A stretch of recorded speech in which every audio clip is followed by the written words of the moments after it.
The woman was wearing my robe. Simone Crawford sat frozen in her car, parked 3 blocks from her own house, watching the footage on her laptop. The timestamp read 2:47 p.m. Tuesday, while she had been at a client meeting downtown. The woman walked through Simone's living room like she belonged there, her bare feet padding across the hardwood floors that Simone had picked out herself 7 years ago. The robe was the silk one, the deep burgundy one Brandon had given her for their 5th anniversary.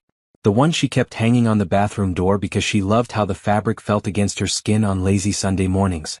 This woman, whoever she was, had taken it off that hook, had wrapped it around her body, had tied the belt the way Simone always did, with a simple knot at the waist. Simone watched as the woman walked to the kitchen, opened the refrigerator, took out the orange juice, the expensive kind Simone bought from the organic market, drank straight from the carton. The footage continued. The woman set down the juice and turned toward the hallway, toward the bedroom, Simone's bedroom. And then Brandon appeared in the frame, coming from that same hallway wearing only his boxers. He walked up behind the woman and wrapped his arms around her waist, kissed her neck. They laughed about something Simone could not hear because the cameras only recorded video, not audio. She had installed them 3 weeks ago after the feeling started. That gnawing sensation in her gut that something was wrong. The way Brandon's phone was always face down now. The business trips that seemed to multiply. The smell of perfume on his collar that he explained away as a client's wife being overly friendly at a dinner. Simone had told herself she was being paranoid. She had told herself that 8 years of marriage meant something. That the man who had held her hand through her father's funeral, who had supported her when she started her interior design business, who had promised her forever in front of 200 guests at their wedding, would never betray her. But the feeling would not go away. So she bought 3 small cameras from an electronics store across town, paying cash so it would not show up on their joint credit card. She hid one in the living room bookshelf, one in the kitchen behind a decorative vase, and one in the hallway near the bedroom door. Motion activated. Wireless. Uploading directly to a cloud server only she could access. For 3 weeks, she had checked the footage every night after Brandon fell asleep. For 3 weeks, she had seen nothing but empty rooms and their cat, Mango, jumping on counters he was not supposed to be on.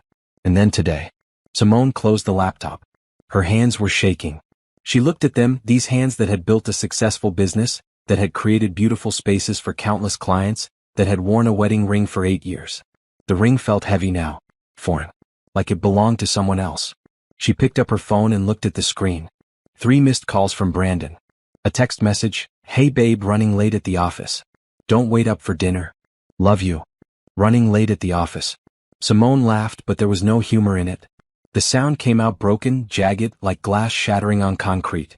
She had watched him kiss that woman at 2:47 p.m. It was now 6:23 p.m. What had they been doing for the past 3.5 hours in her house, in her bed, wearing her robe? She could drive home right now. Walk through the front door. Scream. Throw things. Demand answers. That was what the old Simone would have done. The Simone who trusted her husband. The Simone who believed in the life they had built together. But that Simone was gone now. She had died somewhere between frame 1 and frame 147 of that footage. The new Simone sat very still in her car and thought. Brandon did not know about the cameras. He did not know that she had seen everything. He did not know that his carefully constructed lies were crumbling, but only in her mind, only where he could not see. And maybe, Simone thought, maybe that was an advantage. She remembered something her mother had told her years ago, when Simone was young and hot-headed and ready to fight anyone who wronged her. Baby girl, her mother had said, anger is like fire. You can let it burn everything down, including yourself. Or you can learn to control it. Use it. Let it forge something stronger. Simone wiped her eyes. She had not even realized she was crying. The tears had come silently, sliding down her cheeks while she watched her marriage end on a laptop screen in a parked car. She took a deep breath. Then another. Then a third. She was not going to burn everything down. Not yet. Not like this.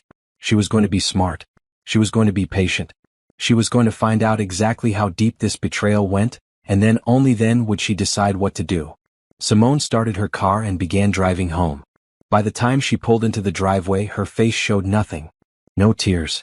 No rage. No heartbreak. Just the calm, pleasant expression of a woman coming home after a long day of work. Brandon's car was not there. Of course it was not. He was running late at the office. She walked inside. The living room looked exactly as it always did. The kitchen was spotless. The orange juice was back in the refrigerator. The burgundy robe was hanging on the bathroom door as if it had never moved. But Simone knew. She knew what these rooms had witnessed. She knew what secrets these walls now held. She walked to the bookshelf and glanced at the small camera hidden behind a row of books. It was invisible unless you knew where to look. She thought about the footage it had captured today. The footage she had saved to 3 different backup locations. Her phone buzzed. Another text from Brandon, "On my way home now. Should I pick up Thai food?" Simone typed back, "That sounds perfect. Give me the pad Thai. Love you." Her finger hovered over the send button. Love you. 2 words she had said thousands of times.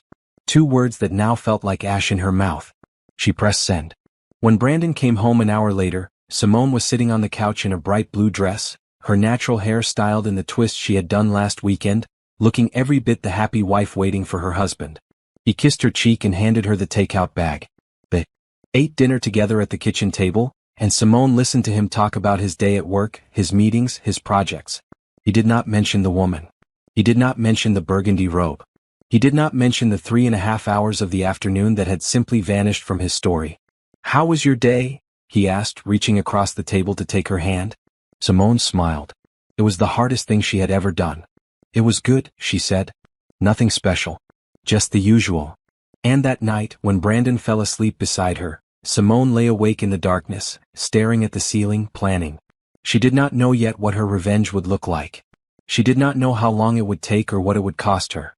But she knew one thing with absolute certainty. Brandon Crawford had made the biggest mistake of his life. He just did not know it yet. 3 days passed. Then a week. Then 2. Simone moved through her life like an actress in a play she had performed 1,000 times. She woke up next to Brandon. Made coffee. Kissed him goodbye. Went to work. Came home. Cooked dinner. Watched television. Went to bed. Every night, after Brandon's breathing became slow and steady, she would slip out of bed and go to her home office. She would open her laptop and review the camera footage from that day.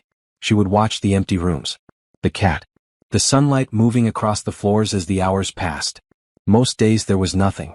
Brandon left for work in the morning and did not return until evening. The house sat silent and still, holding its secrets. But some days there was something. The woman came back on a Thursday, 10 days after Simone first saw her. This time, she arrived while Brandon's car was already in the driveway, which meant he had come home in the middle of the day. Simone watched them embrace in the living room. Watched them disappear down the hallway. Watched them emerge 2 hours later, the woman wearing different clothes than she had arrived in. Simone noted the time stamps. The duration. The way Brandon walked the woman to the door and kissed her one last time before she left. She created a folder on her laptop called House Renovation Ideas and stored all the footage there. She made copies on 2 different flash drives and hid them in her office at work, one in her desk drawer and one in a locked filing cabinet. Evidence. That was what she was gathering. Cold, hard, undeniable evidence. But she needed more than footage of an affair. She needed to understand the full scope of what Brandon had done. Where he had been spending his money. What lies he had told. How deep the deception really went. Simone started paying attention to things she had never noticed before. The way Brandon always paid for dinner with a credit card she had never seen. The business receipts he crumpled and threw away instead of filing with his other paperwork. The phone calls he took in another room, his voice dropping to a whisper. One evening, while Brandon was in the shower, Simone picked up his phone from the nightstand. Her heart was pounding so hard she could feel it in her throat. She knew his password, the same one he had used for years, their wedding anniversary. She opened his messages. Scrolled through. Found a conversation with someone named T that made her stomach turn. "Miss you already," the last message read. "Next Tuesday?" "Can't wait," Brandon had replied. With a heart emoji. Simone took screenshots. Sent them to her own phone. Deleted the sent messages so Brandon would not see. Then she put the phone back exactly where she had found it and walked to the kitchen to pour herself a glass of wine. When Brandon emerged from the shower, she was sitting at the kitchen counter, calm and composed, reading a magazine about home design. "You okay, babe?" he asked. "You look a little pale." "Just tired," she said. "Long day." He walked over and rubbed her shoulders. She forced herself not to flinch. "You work too hard," he said. "We should take a vacation. Maybe go back to that resort in Cancun we loved." Simone thought about the resort. Their 5-year anniversary trip. The way Brandon had held her hand as they walked on the beach at sunset, telling her he was the luckiest man in the world. "That sounds nice," she said. It was getting easier to lie. That scared her more than anything. The next day, Simone called her best friend Rhonda and asked if they could meet for lunch. Not at their usual place, she said. Somewhere private. Somewhere they could talk. They met at a small cafe on the other side of town, far from anywhere Brandon might see them. Rhonda was already there when Simone arrived, sitting at a corner table, her bold patterned dress bright against the neutral decor of the restaurant. Rhonda took one look at Simone's face and her expression changed from curious to concerned. "What happened?" she asked. Simone sat down. She had rehearsed this conversation in her head a dozen times, but now that the moment was here, she did not know where to begin. "I need to show you something," she finally said. She pulled out her phone and handed it to Rhonda. "Watch this." Rhonda watched the footage. Simone saw her friend's face go through every emotion she herself had felt 2 weeks ago. Disbelief. Horror. Rage. When it was over, Rhonda looked up. Her eyes were wet. "Simone," she breathed. "How long have you known?" 2 weeks. 2 weeks. Rhonda's voice rose. "You've known for 2 weeks and you haven't said anything? You haven't confronted him? You haven't kicked him out?" "I'm not going to kick him out," Simone said quietly. "Not yet." Rhonda stared at her. "What do you mean, not yet?" Simone leaned forward. "I need to know everything first. How long this has been going on. Who this woman is. Where the money has been going. Because I checked our joint accounts, Rhonda. There's money missing. Thousands of dollars I can't account for." "Money?" Rhonda shook her head. "Simone, he's sleeping with another woman in your bed. Who cares about the money?" "I do." Simone's voice was hard. "Because when I leave him, and I will leave him, I'm not going to walk away with nothing. He's not going to steal my home, my savings, my future. He's already stolen my trust. He's already stolen my peace. He doesn't get to take anything else." Rhonda was silent for a long moment. Then she reached across the table and took Simone's hand. "What do you need me to do?" she asked. Simone felt something loosen in her chest. Until that moment, she had been carrying this alone. The weight of it had been crushing her. But now Rhonda was here, steady and strong, ready to help. "I need you to help me stay sane," Simone said. "I need someone to talk to. Someone who knows the truth. Because pretending everything is fine is the hardest thing I've ever done, and I don't know how much longer I can do it alone." "You're not alone," Rhonda said. "You were never alone. I'm here. Whatever you need. Whatever it takes." They sat in that cafe for 3 hours. Simone told Rhonda everything. The cameras. The footage. The text messages. The missing money. Her suspicions that this had been going on much longer than she originally thought. By the time they left, Simone had a plan. Not a complete one, not yet, but the beginnings of something. She was going to find out exactly who this woman was. She was going to trace every dollar Brandon had spent on her. She was going to build a case so airtight that when the time came, he would have nowhere to hide. And then, when she was ready, she was going to burn his perfect little life to the ground. Her name was Tiffany Morris. It took Simone another week to find that out. She had started by looking through Brandon's work contacts, the ones listed on the company website. He worked for a commercial real estate development firm and his team was small. Simone studied every female face, comparing them to the woman in her footage. She found her in the administrative staff section. Tiffany Morris, executive assistant. 29 years old, based on a quick search of public records. Blonde hair. Blue eyes. A smile that looked practiced, polished, professional. Simone stared at that photo for a long time. So this was the woman her husband had chosen. Not someone exotic or mysterious. Just an ordinary woman who answered phones and scheduled meetings. An ordinary woman who had looked at a married man and decided she did not care about the ring on his finger. Simone saved the photo to her house renovation ideas folder. She added it to the timeline she was building, a document that tracked every instance of contact between Brandon and Tiffany that she could verify. The timeline was growing longer by the day. Through careful observation, Simone had figured out the pattern. Tiffany came to the house on Tuesdays and Thursdays, usually around 2 p.m., when Simone was guaranteed to be at work. Sometimes she stayed for an hour. Sometimes 3. Once she stayed until almost 6 p.m., leaving just 20 minutes before Simone usually got home. They were getting careless. Or maybe they had always been this bold and Simone had just never thought to look. The financial picture was becoming clearer too. Simone had found the credit card, the one Brandon used for business expenses. It was in his name only, the statements going to a P.O. box she had never known existed. She only discovered it by accident, when she found a receipt in his pants pocket while doing laundry. A receipt for dinner at a restaurant Simone had never been to, in a part of town she rarely visited, for a meal that cost $300. For 2 people. Simone took that receipt and started digging. She found the P.O. box by following Brandon one Saturday morning, keeping several car lengths behind, her heart racing the whole time. He stopped at a strip mall, went into a private mailbox store and came out with a stack of envelopes. After he left, Simone went inside and talked to the clerk. She played the concerned wife, worried about her husband's health, needing to check if his important medical documents were being delivered properly. The clerk, a young man who clearly did not get paid enough to question a crying woman, told her the box had been open for 18 months. 18 months. That was how long Brandon had been hiding things from her. Maybe longer. Simone went home and sat in her car for 30 minutes before she could bring herself to go inside. 18 months. A year and a half of lies. Of deception. Of looking her in the eye and telling her he loved her while spending hundreds, maybe thousands, of dollars on another woman. She thought about the things she had given up during that time. The vacation to Europe she had wanted to take, but Brandon said they could not afford. The new car she needed but kept putting off because their finances were tight. The savings account that never seemed to grow no matter how much she contributed. Where had all that money gone? Simone was starting to get a very ugly picture. That night she called Rhonda. "I need a lawyer," she said. "A good one. Someone who specializes in divorce and financial fraud." "I know someone," Rhonda said without hesitation. "My cousin went through a terrible divorce 2 years ago. Her lawyer got her everything. I'll get you his name." The lawyer was Lawrence Mitchell, a man in his 50s with silver hair and sharp eyes that seemed to see right through everything. His office was downtown on the 22nd floor of a building with a view of the entire city. When Simone walked in for her first consultation, she felt like she was stepping into another world. A world where people fought with paperwork instead of fists. She told Lawrence everything. Showed him the footage. The timeline. The credit card receipt. The P.O. box. He listened without interrupting.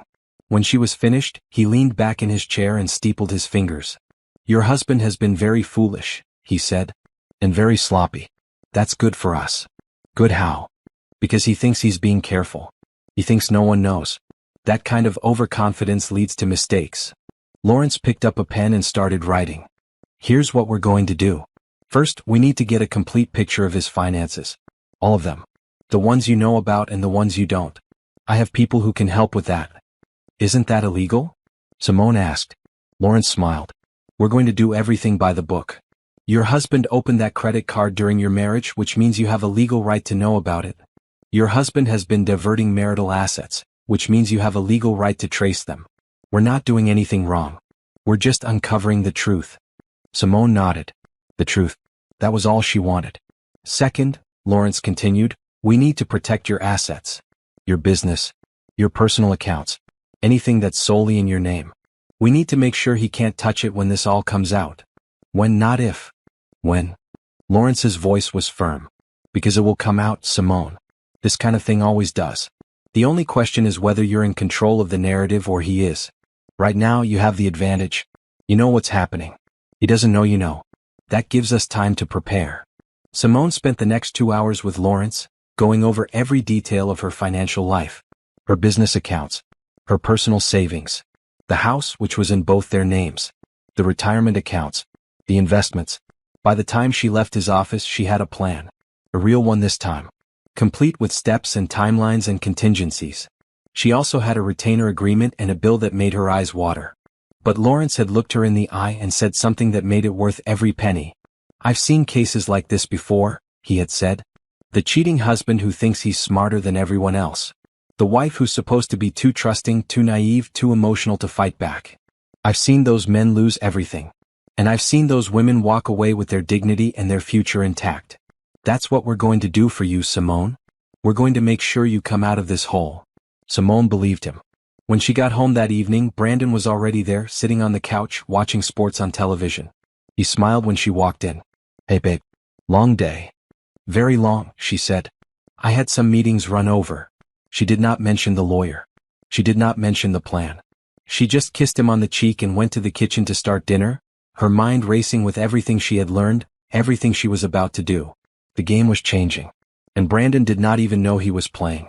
The financial investigator Lawrence hired was a woman named Patricia, a former IRS auditor who had a talent for finding money that people wanted to hide. She was quiet, methodical, and utterly relentless. Within 2 weeks, she had uncovered things that made Simone's blood run cold. Brandon had been siphoning money from their joint accounts for over 2 years. Small amounts at first, $50 here, $100 there, easily explained away as cash withdrawals for everyday expenses. But over time the amounts had grown. 200, 500, 1,000. He had opened 3 credit cards in his name only, all during their marriage. The combined balance was nearly $40,000. $40,000 in debt that Simone had known nothing about, all of it spent on restaurants, hotels, jewelry, and gifts that had never come home to her. There was also a savings account.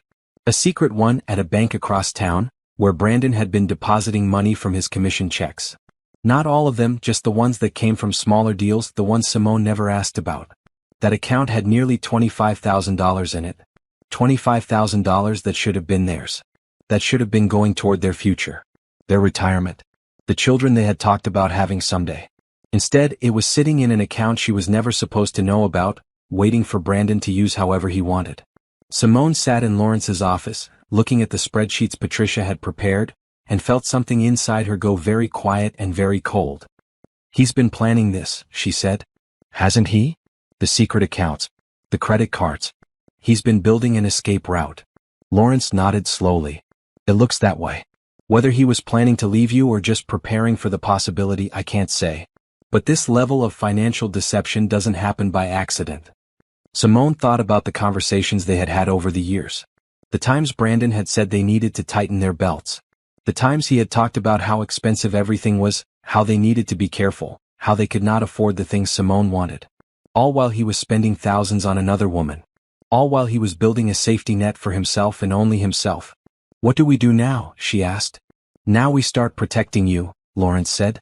"I've already drawn up the paperwork to separate your business assets from the marriage. Your interior design company is yours, built with your own efforts and your own money. We're going to make sure it stays that way. And the house. That's more complicated. It's in both your names and you still have a mortgage. But given the financial fraud he's committed, we have a strong case for a larger share of the equity. Possibly even full ownership if we can prove he diverted marital assets." Simone nodded. The house. The same house where Brandon had brought his mistress. Where he had let another woman wear Simone's robe, drink from Simone's orange juice, sleep in Simone's bed. Part of her wanted to burn it to the ground. But a larger part wanted to keep it. To reclaim it. To make it hers again the way it should have been all along. "I want the house," she said. "And I want him out of it." "We'll make that happen," Lawrence promised. Over the next few weeks, Simone worked with Lawrence and Patricia to build her case. They documented everything. Every transaction. Every secret account. Every lie Brandon had told about their finances. They also found something unexpected. Tiffany Morris had her own credit card on one of Brandon's accounts. He had added her as an authorized user 6 months ago. She had been using it to buy clothes, shoes, handbags, beauty treatments. Thousands of dollars of purchases, all billed to an account Simone was legally responsible for. When Simone saw that, she had to put down the documents and take a walk around the block. The rage that surged through her was so intense she could taste it, hot and metallic on her tongue. Not only was Brandon cheating on her. Not only was he lying to her. He was letting his mistress spend their money. He was putting Simone in debt to finance another woman's lifestyle. When she came back to Lawrence's office, her face was calm but her eyes were hard. "I want her name on the record," she said. "When we file for divorce, I want everyone to know what she did. What they both did." Lawrence hesitated. That could get messy. Public accusations, potential defamation claims? "I don't care." Simone's voice was steady. "She knew he was married. She came to my home. She wore my clothes. She spent my money. I want her to face consequences." Lawrence studied her for a long moment. Then he nodded. "All right. We'll name her in the filing. But Simone, I need you to be prepared. This is going to be painful. Once you file, everything comes out. Your private life becomes public record. People will talk, judge, take sides. Let them," Simone said. "I have nothing to be ashamed of. I'm not the one who betrayed my vows. I'm not the one who lied for 2 years. I'm not the one who stole from my own family." She meant every word. That night, Simone went home and watched Brandon sleep. He lay on his side of the bed, his face peaceful, his breathing deep and even. He had no idea that his world was about to collapse. No idea that the woman lying next to him had spent the last month building a case that would destroy everything he had worked to hide. For a moment, just a moment, Simone felt something close to pity. He looked so young when he slept. So innocent. So much like the man she had married 8 years ago, the one who had promised to love and cherish her forever. But then she remembered the footage. The text messages. The secret accounts. The credit card with another woman's name on it. And the pity disappeared, replaced by something harder, sharper, more determined. Simone got out of bed and went to her home office. She opened her laptop and pulled up the folder of evidence. Hundreds of files now. Footage. Screenshots. Bank statements. Credit card records. A complete picture of her husband's betrayal, organized and cataloged and ready to be used. She saved everything to a new flash drive and hid it in the false bottom of a decorative box on her shelf. Another backup. Another layer of protection. Then she closed the laptop and went back to bed. Soon, she thought. Soon it would all be over. Soon she would be free. But not yet. Not quite yet. She still had work to do. The hardest part was the pretending. Every morning Simone woke up next to Brandon and smiled. Every evening she cooked dinner and asked about his day. Every night she lay in bed and felt his arm around her waist, heavy and possessive, and she did not scream. She was living 2 lives now. The one Brandon saw, where she was the loving wife, the supportive partner, the woman who trusted him completely. And the one underneath, where she was counting down the days until she could rip off the mask and show him what she had become. The strain was starting to show. Not on her face, not where Brandon could see it. But in other ways. She was losing weight, having trouble sleeping, forgetting things at work that she never would have forgotten before. Rhonda noticed. Of course she did. You need to take care of yourself, Rhonda said one Saturday afternoon. They were sitting in Simone's living room drinking tea, while Brandon was out at what he claimed was a golf game. You're running yourself into the ground. I can't stop now, Simone said. Not when I'm so close. Close to what? Having a breakdown? Rhonda shook her head. Simone, look at yourself. You've lost at least 10 pounds. You have circles under your eyes. You're jumping at every little sound. Simone wanted to argue, but she knew Rhonda was right. The toll of the deception was eating her alive. She was holding so much inside, so much rage and hurt and betrayal, and it had nowhere to go. I need to see my mother, she said suddenly. I need to talk to her. You haven't told Gloria about any of this? I couldn't. Not yet. I needed to have everything in place first. Simone set down her tea. But you're right. I need support. Real support. Not just strategy sessions with lawyers. The next day, Simone drove to her mother's house on the other side of the city. Gloria Crawford lived in a small but impeccably kept home with a garden full of roses and a porch where she spent most of her afternoons reading. She was 60 years old and had been a widow for 5 years, ever since Simone's father had passed from a heart attack. Gloria opened the door and took one look at her daughter's face. Come in, baby girl, she said. And tell me everything. They sat at the kitchen table, the same table where Simone had done her homework as a child, where she had told her parents about her first boyfriend, where she had cried when her father died. It felt right, somehow, to be here now. Like coming home to the place where the truth could finally come out. Simone told her mother everything. The cameras. The footage. The woman. The secret accounts. The months of pretending. Gloria listened without interrupting. Her face went through a dozen emotions, but she did not say a word until Simone was finished. Then she reached across the table and took her daughter's hands. You've been carrying this alone for too long, she said. I had to be sure. I had to have everything ready. I understand. You've always been like that. Careful. Methodical. You got that from your father. Gloria's eyes were wet. But baby girl, even the strongest people need help sometimes. You should have come to me sooner. I know. Simone's voice broke. I know, Mama. But I was so ashamed. Ashamed? Gloria's grip tightened. What do you have to be ashamed of? You didn't cheat. You didn't lie. You didn't break your vows.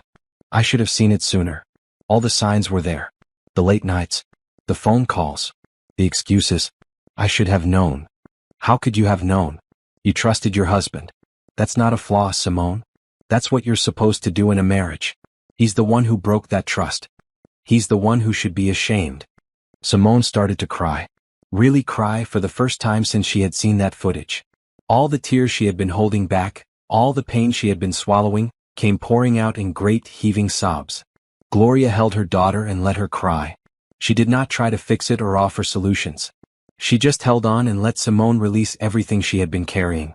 When the tears finally stopped, Simone felt lighter. Emptier but lighter. "What are you going to do?" Gloria asked. "I'm going to divorce him. Lawrence, my lawyer, says we're almost ready to file. Another week, maybe 2, and we'll have everything we need." "And after that?" Simone thought about it. She had been so focused on the preparation, the evidence, the legal strategy, that she had not really thought about what came after. "I'm going to rebuild my life," she said slowly. "My business is good. I have clients who believe in me, friends who support me. I'm going to take back my house, my finances, my future. And I'm going to move on." Gloria nodded. "And him? Brandon? What happens to him?" Simone's jaw tightened. "He loses everything. The house, the money, his reputation. Everyone is going to know what he did. His family, his friends, his business partners. All of it. That's a lot of anger, baby girl." "He earned it."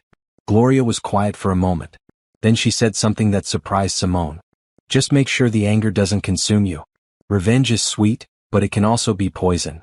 Don't let him take anything else from you. Not your peace. Not your joy. Not the person you're meant to become." Simone looked at her mother. "How did you do it? After Daddy died? How did you keep going?" "One day at a time," Gloria said. "And by remembering that his death wasn't the end of my story. It was just a chapter. A painful one, but not the last one." She squeezed Simone's hands. "This isn't the end of your story either. It's just a chapter. And you're the one who gets to write what comes next." Simone stayed at her mother's house until evening. They ate dinner together, talked about happier times, looked at old photo albums. By the time Simone left, she felt more like herself than she had in months. She drove home through the city streets, watching the lights flicker on in windows as the sun went down. Other people's lives. Other people's homes. Other people's secrets. Everyone had something they were hiding, she realized. Everyone had some private pain they carried alone. She was not special. She was not unique. She was just another woman dealing with a broken heart and a shattered trust. But she was also strong. Stronger than Brandon knew. Stronger than maybe she had ever known herself. When she got home, Brandon's car was in the driveway. She parked next to it and sat for a moment, gathering herself.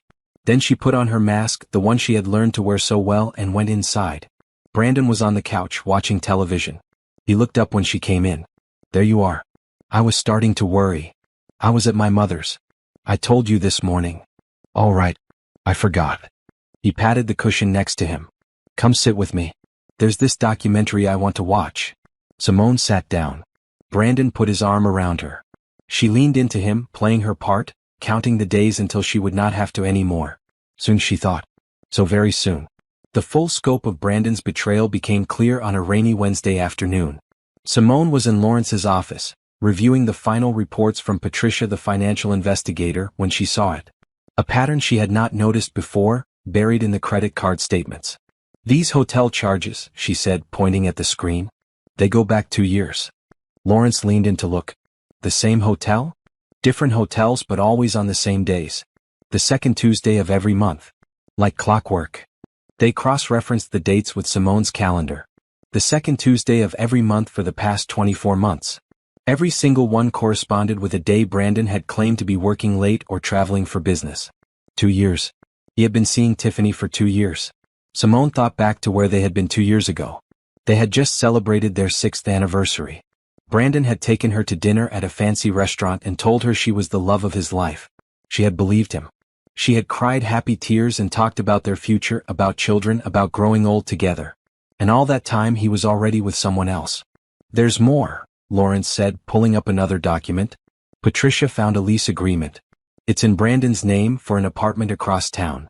He's been paying rent on it for 18 months. "An apartment?" Simone's voice was hollow. "He has a whole apartment I didn't know about?" "It appears so. The address matches the location of several of the hotel charges, so he may have moved their meetings there once he had a more private space." An apartment. A secret life. A whole other world that had been running parallel to hers, completely hidden, completely unknown. Simone stood up and walked to the window. The rain was coming down hard now, streaking the glass, blurring the city lights below. She watched the drops race each other down the pane and tried to make sense of everything she had learned. Her marriage had been a lie for 2 years. Maybe longer. Maybe it had always been a lie and she had just been too blind to see it. How did I not know? She asked, not really expecting an answer. How did I live with this man, sleep next to him, trust him completely, and not see any of this? Because you weren't looking, Lawrence said gently. Because you loved him and trusted him, and he used that against you. This is not your fault, Simone. You're the victim here. I don't feel like a victim. She turned to face him. I feel like a fool. You're not a fool. You're a woman who believed in her marriage. There's no shame in that. Lawrence stood and came to stand beside her. What matters now is what you do with this information. You have everything you need. The affair. The financial fraud. The hidden assets. You could file tomorrow. Tomorrow. Simone let the word sit in her mouth. Tomorrow. It seemed too soon and too far away at the same time. Or you could wait, Lawrence continued. Take more time to prepare. But I'll be honest with you, Simone. I don't think waiting is going to change anything. The evidence isn't going to get any stronger. And every day you wait is another day you're living a lie. He was right. She knew he was right. The case was airtight. The documentation was thorough. There was nothing left to find, nothing left to prepare. It was time. Let's file, she said. Monday. I want to file on Monday. Lawrence nodded. I'll have everything ready. Simone spent the weekend in a daze. She went through the motions of her life, cooking, cleaning, working on designs for her clients, but her mind was somewhere else entirely. On Monday everything would change. On Monday the mask would come off. Brandon seemed oblivious. He laughed at his own jokes. He talked about their plans for the summer. He made love to her on Saturday night, and Simone lay there afterward, staring at the ceiling, feeling nothing at all. This was the last time, she thought. The last time she would let him touch her. The last time she would pretend to be his wife. Sunday night she did not sleep. She sat in her home office, looking at the folder of evidence, reading through the documents one more time. Making sure she had not missed anything. Making sure she was ready. At 6 a.m. on Monday she got dressed. She chose her clothes carefully. A bright red blouse, her best-fitting pants, heels that made her feel powerful. She did her makeup with precision, making sure every line was perfect. She wore the earrings her mother had given her for her 30th birthday, small gold hoops that caught the light when she moved.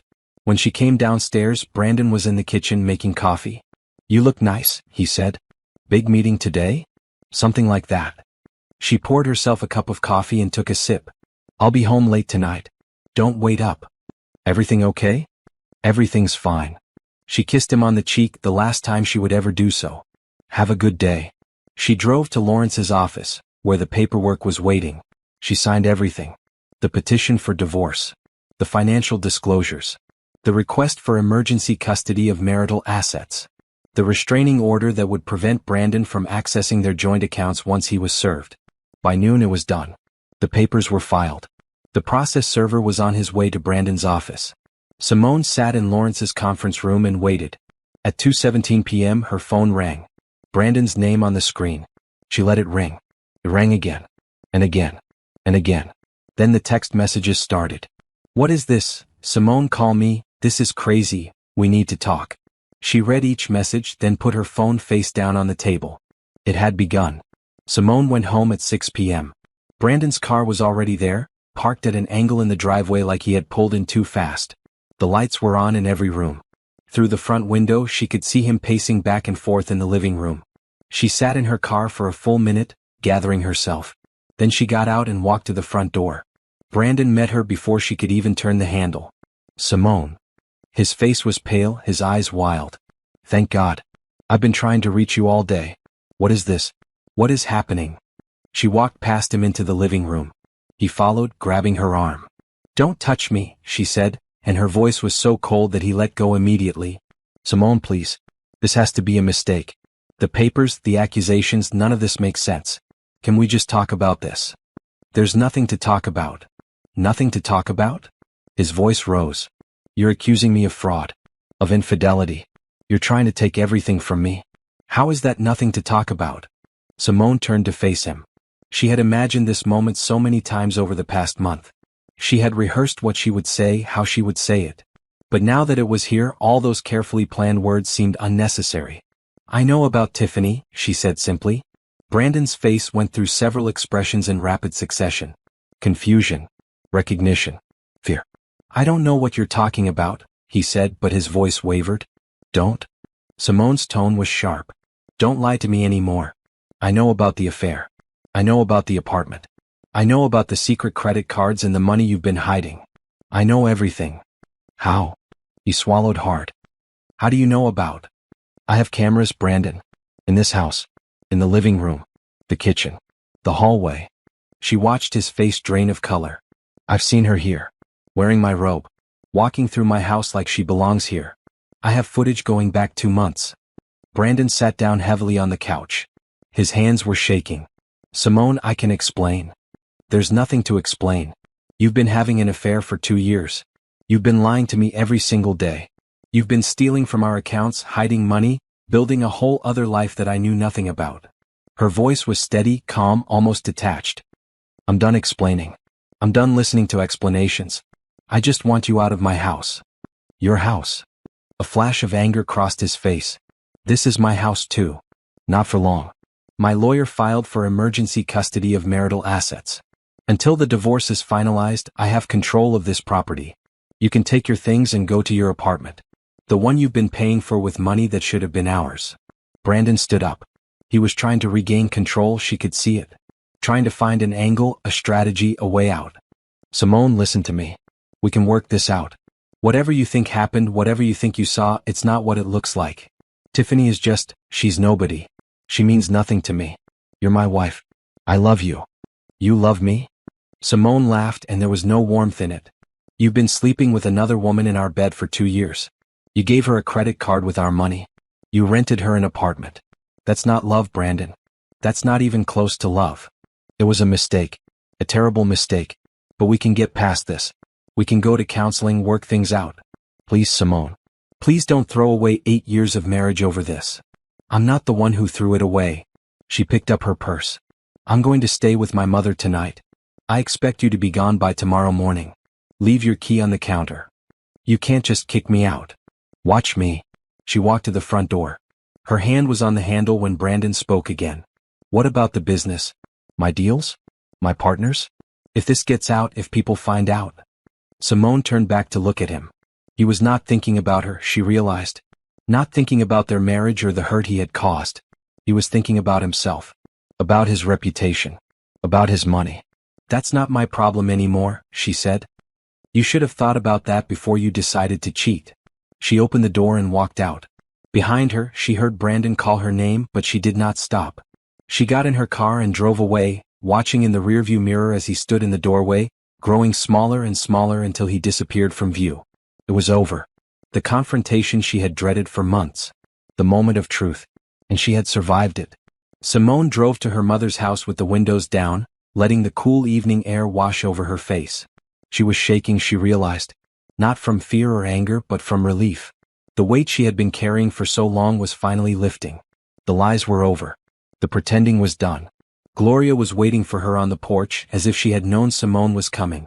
She did not say anything when Simone got out of the car. She just opened her arms and Simone walked into them.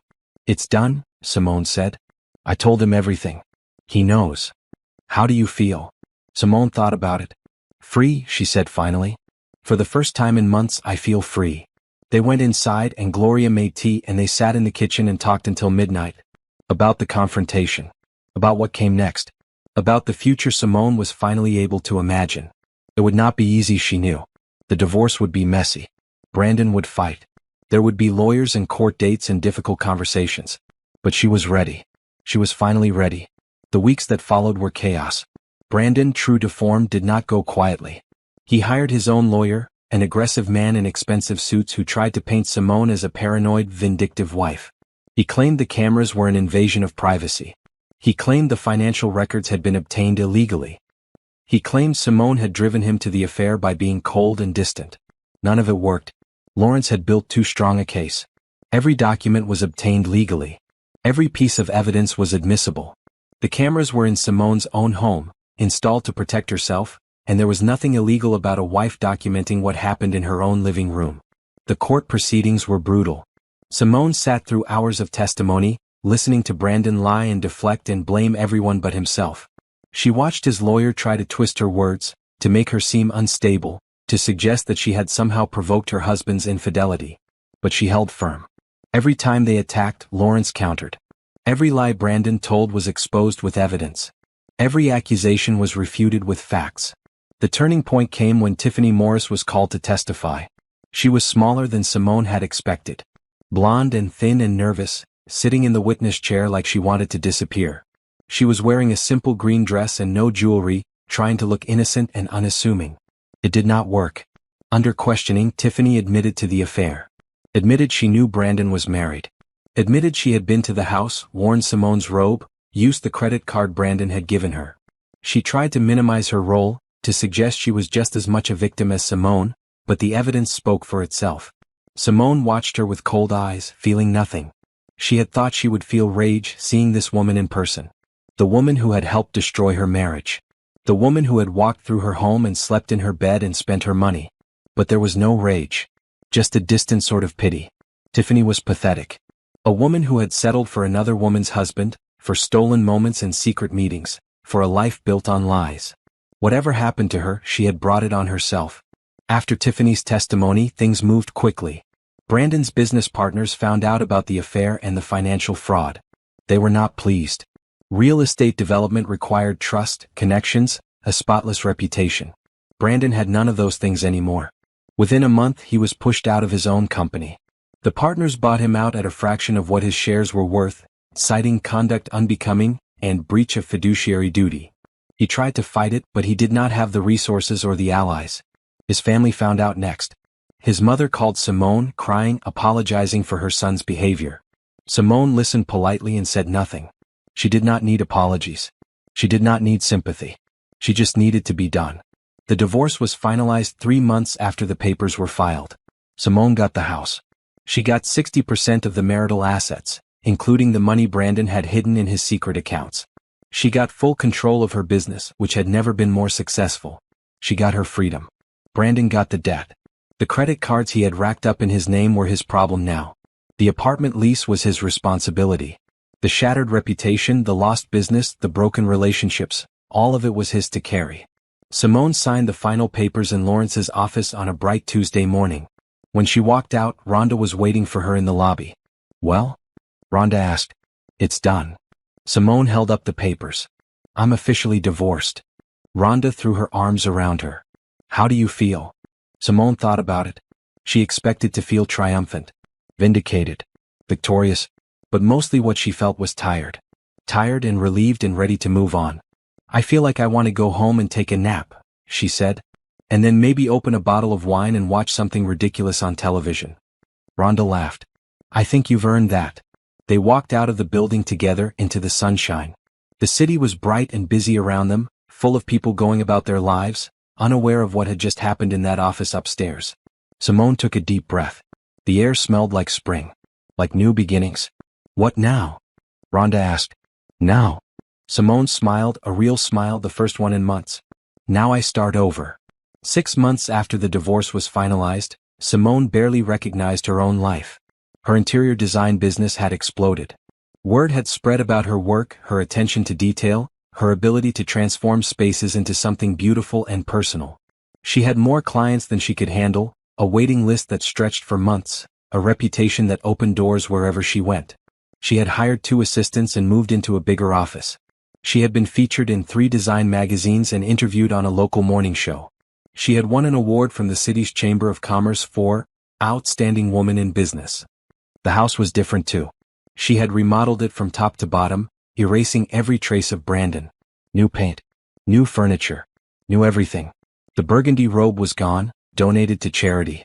The bedroom where he had brought his mistress was completely transformed, with new flooring, new windows, a new bed that had never known anyone's touch but hers.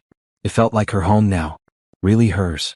For the first time since she had bought it, she felt at peace within its walls.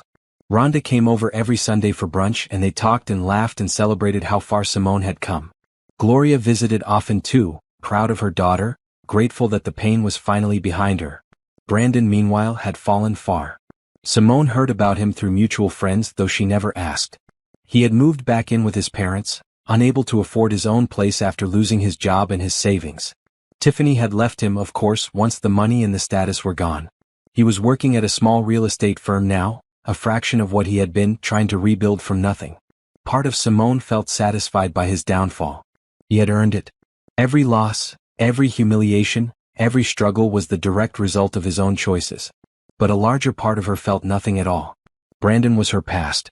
He was the chapter of her life that had ended, the story she had closed. She did not need to watch him suffer to feel better about herself. She just needed to move forward. And that was exactly what she was doing. One evening in October, Simone attended an art gallery opening downtown. One of her clients was a painter, and Simone had designed her studio space. The gallery was showing her work, and Simone had promised to come and support her. The space was beautiful, filled with light and color and people sipping wine and admiring the paintings. Simone wore an emerald green dress that made her dark skin glow. She felt good, confident. She was standing in front of a large abstract painting, trying to figure out what it was supposed to represent, when someone spoke beside her. "I think it's a sunset," a male voice said. "Or maybe a forest fire. I honestly can't tell." Simone turned. The man was tall, with warm brown skin and kind eyes and a smile that reached all the way up to his forehead. He was wearing a blue blazer over a white shirt, no tie, relaxed but put together. "I was thinking it might be a volcano," Simone said. "Or possibly spaghetti." The man laughed. "Spaghetti. I like that." He extended his hand. Derek Lawson. "I'm an architect. I designed the building this gallery is in." Simone Crawford. She shook his hand. "Interior designer. I designed the studio where these paintings were made." "No kidding."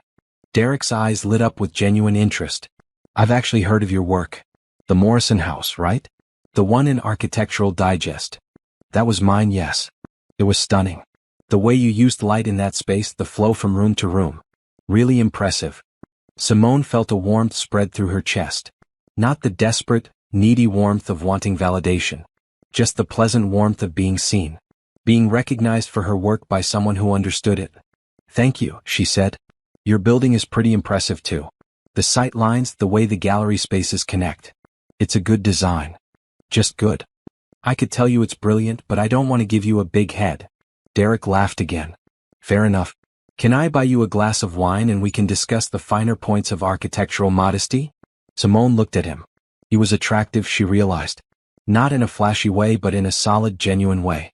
He had the kind of face that would still be interesting in 20 years. The kind of eyes that seemed to actually see you when they looked at you. "One glass," she said. "And only if you promise not to use the word synergy in conversation." "Deal." They talked for 2 hours. About architecture and design. About their careers and their struggles. About the city and its changes. About nothing important and everything important at once. Simone did not tell him about Brandon. Did not tell him about the divorce or the betrayal or the long months of pain. That was her past, and Derek, whoever he turned out to be, was potentially something else. Something new. When the gallery started closing, Derek walked her to her car. "I had a really nice time," he said. Would you want to get dinner sometime?" "No pressure. Just dinner." Simone thought about it. A year ago, the idea of dating anyone would have seemed impossible. 6 months ago, it would have seemed terrifying. But now, standing in the cool October air, looking at a man who made her laugh and seemed genuinely interested in who she was. "I'd like that," she said. Derek's smile widened. "Great. I'll call you." He waited until she was in her car before walking away, waving as she pulled out of the parking lot. Simone watched him in her rearview mirror, a small smile on her face. She did not know what would happen with Derek. Maybe they would have dinner once and never see each other again. Maybe they would become friends. Maybe something more. But whatever happened, she was ready for it. Ready to take a chance. Ready to let someone in. Ready for her next chapter to begin. 1 year after the divorce, Simone stood on the balcony of her house and watched the sun rise over the city. It was early, barely 6 a.m., and the world was quiet. Birds were starting to sing in the trees outside. The light was pale and golden, creeping across the rooftops, painting everything in soft colors. She held a cup of coffee in her hands, feeling its warmth seep into her palms. The mug was new, something she had bought just for herself, with a pattern of geometric shapes in bright blue and green. She had thrown out all the mugs from her marriage months ago. Everything in her life now was something she had chosen, something that was hers alone. It had been a year of healing. A year of rebuilding. A year of discovering who Simone Crawford really was, separate from the wife she had been, separate from the betrayal she had survived. And she liked who she was finding. She was stronger than she had known. More resilient. More capable. The woman who had sat in her car 2 years ago, watching footage of her husband's betrayal, seemed like a stranger now. Someone from another life, another world. Simone barely recognized her. Derek came out onto the balcony carrying his own cup of coffee. He was wearing a simple white t-shirt and sweatpants, his feet bare, his face still soft with sleep. They had been seeing each other for 10 months now. Not rushing anything. Not making promises they could not keep. Just taking it one day at a time, one dinner at a time, one sunrise at a time. "You're up early," he said, standing beside her. "Couldn't sleep." Simone took a sip of her coffee. "Too much on my mind." "Good things or bad things?" She thought about it. "Good things, I think. Just big things. About the future. About what comes next." Derek nodded. He did not push. He never pushed. That was one of the things she loved about him. He gave her space to be herself, to move at her own pace, to process things in her own time. He knew about Brandon now. About the affair and the divorce and everything that had come with it. Simone had told him on their 4th date, deciding that if they were going to be anything to each other, he deserved to know the truth. He had listened without judgment. Had asked questions without prying. Had told her she was one of the strongest people he had ever met, and that whoever had hurt her did not deserve another moment of her thoughts. She was starting to believe him. "I've been thinking," she said, "about forgiveness." Forgiveness for who? For myself mostly. She watched a bird hop along the railing of the neighboring building. For a long time I felt like I should have seen it coming. Like if I had just paid more attention, been more suspicious, looked harder at the signs, I could have stopped it before it got so bad. You couldn't have known. I know that now. But knowing it and believing it are different things. She turned to look at him. I spent so long being angry at Brandon. At Tiffany. At myself. And the anger felt good for a while. It felt powerful. But it was also exhausting. Carrying all that weight around. And now. Simone took a deep breath. Now I think I'm ready to let it go. Not forgive them exactly. What they did was wrong and they should live with the consequences. But forgive myself. For trusting. For believing. For being human. Derek set down his coffee and took her hand. His fingers were strong and gentle. "That's a big step," he said. "I know." She squeezed his hand. "But I think it's time. I don't want to spend the rest of my life defined by what happened to me. I want to be defined by what I choose to do next." They stood together in silence, watching the sun climb higher. The city was waking up around them. Traffic starting. People walking dogs. Life continuing the way it always did. Later that day, Simone went to work. She had a meeting with a new client, a young couple buying their first home, eager to make it their own. She walked them through her process, showed them samples and sketches, listened to their hopes and dreams for the space they were building together. They reminded her of herself and Brandon a lifetime ago. Young and optimistic and full of plans. But she did not feel sad looking at them. She felt hopeful. Because even though her own story had not turned out the way she expected, that did not mean theirs would not. After the meeting, Rhonda came by the office with lunch. They ate together at Simone's desk, laughing about nothing, enjoying each other's company the way they always had. "You look different lately," Rhonda said, studying her friend's face. "Lighter. Happier." "I feel lighter," Simone admitted. "Like I've finally put down something heavy I was carrying." "The divorce stuff?" "All of it. The anger, the hurt, the constant thinking about what went wrong. I'm just done with it. It happened. It was terrible. But it's over now and I have so much to look forward to." Rhonda smiled. "I'm so proud of you, you know that?" "I know. You tell me every week." "Because it's true every week." That evening, Simone drove to her mother's house for dinner. Gloria had made her famous pot roast, the one Simone had loved since childhood. They ate together at the kitchen table, talking about work and family and the small details of their lives. "How's Derek?" Gloria asked, with the not-so-subtle tone of a mother hoping her daughter had found happiness. "He's good. Really good." Simone smiled. "I'm not saying he's the one or anything. I don't even know if I believe in the one anymore. But he makes me happy. He makes me feel like myself. And right now that's enough." Gloria reached across the table and took her hand. "That's all I've ever wanted for you, baby girl.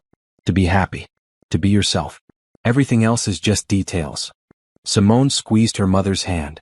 "Thank you, Mama. For everything. For being there when I needed you. For not judging me when I fell apart.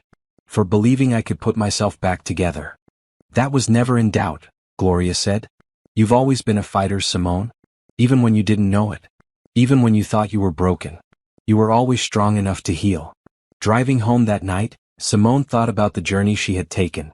From the moment she installed those cameras to the moment she signed the divorce papers to this moment, driving through the city with the windows down and the radio playing something soft. She had been betrayed. She had been lied to. She had been hurt in ways she never thought she would survive. But she had survived. More than survived, she had grown. She had built a life that was entirely her own. A business she was proud of. A home she loved. Friends who supported her. A family who believed in her. And maybe, just maybe, a man who could be part of her future. She thought about Brandon, out there somewhere, living with the consequences of his choices. She did not wish him well exactly. But she did not wish him harm either. He was simply irrelevant. A footnote in her story. A chapter that had ended. And she was ready to write the next one.